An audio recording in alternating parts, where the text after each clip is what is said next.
Are you taking a ton of courses to learn traditional Japanese acupuncture and Moxibustion? Well, I suggest to stop.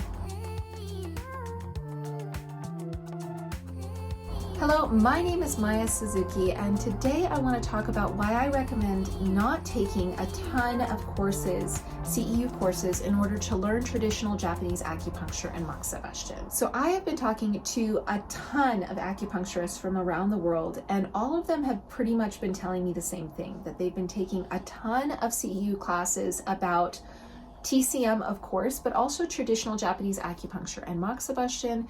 And something across the board that comes up in every single conversation is that those classes give them a one-off hint about a technique, a theory, a protocol, but none of the information is truly combined. So today, I'd like to talk a little bit about why I think that that's a really bad idea, and also what you can do instead of taking those one-off courses. Stick with me because it's going to be a really fun video. If you haven't already, please do hit the like, subscribe, and that bell to be notified about future videos all about traditional Japanese acupuncture and Moxibustion. Now, to get straight into it, what I recommend instead of taking these one-off CEU classes. So for those of you who are in the US, what I am terming a CEU class is essentially a workshop where you go in person for a weekend, maybe 3 days, and they're going to teach you a new technique maybe. They might teach you, usually it's just theory, and they have you sit down and you take a lot of notes and it's super boring. The reason why I suggest not doing this is that it's not giving you any foundation that is truly combined and constructed in a way that gives you a solidified approach to your client, which again leads to confidence in your client. And so the problem I often find is that people take all of these classes and they come home and they're kind of excited, and then they go into clinic and they try to apply what they learned. So that, let's say that protocol, and they have this client and they're like, oh, this is perfect. I'm going to try the new protocol that I just learned all about Moxa, and they're going to put it on the Moxa, and their patient's going to go, ow, that was really hot. Stop doing Moxa on me. And they're going to go, well, I guess I can't do Moxa, or I guess Moxa isn't applicable in this patient. I wonder what I'm doing wrong. And you might try, or they might try to, on a few more patients and a few more situations, they're probably going to buy 3 or 4 books about it. They're going to get really into it. Maybe that's the reason why you came and started listening to me talk about traditional Japanese medicine. But in the end, what ends up happening is that practitioner gets super confused.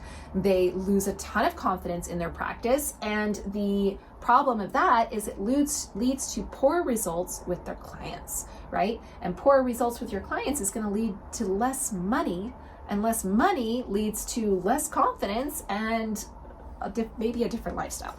Nobody wants that. So instead, what I highly recommend you doing, instead of taking these one-off CEU classes, is finding a program like ShinKyu that can give you a solidified approach to the body. Now, you can do this through several different programs. I think one of the main places that people did this in the past for traditional Japanese medicine was through a group called Toyohari. Now, Toyohari is a very specific style of Japanese acupuncture. They are very, very strict, but they are really effective, very gentle style. But let me just be clear that Toyohari is not the only style of Japanese acupuncture. In fact, there are hundreds of styles of Japanese acupuncture. There's my style, Iyashi no Michi, there's Japanese meridian therapy, there's shakuju, there's a TCM approach, there's classical Chinese approach, there's just hundreds of styles. And any one of those styles is going to give you a solidified approach to the body. But before that, what you really should be learning is a foundationally solidified approach to the body. And that means that you need to have technical mastery in your acupuncture skills, in your Moxa skills, right? And then also in your palpation and your diagnostics. Diagnostics is huge and usually so put to the side after your education.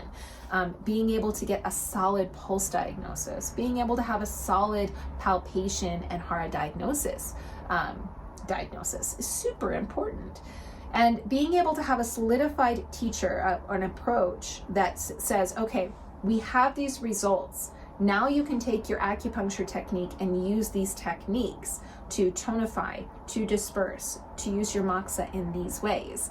And then if we were to take this into a stylistic approach, yes, it's going to change a little bit because each style has their own approach, but they're all of, I cannot stress this enough, all traditional Japanese acupuncture and Moxibustion styles that are current to date right now. Every single one of those practitioners went to a Japanese school. And that means that every single one of them got the exact same education, meaning that they have the same theory. Usually the theory is more TCM than you think, but there is a lot of like very strategical differences. They're going to have the same point location. Point location is going to be different than TCM location. Huge differences could be like stomach 36, right? It's actually in a very different place in TCM. And the gallbladder channel entirely.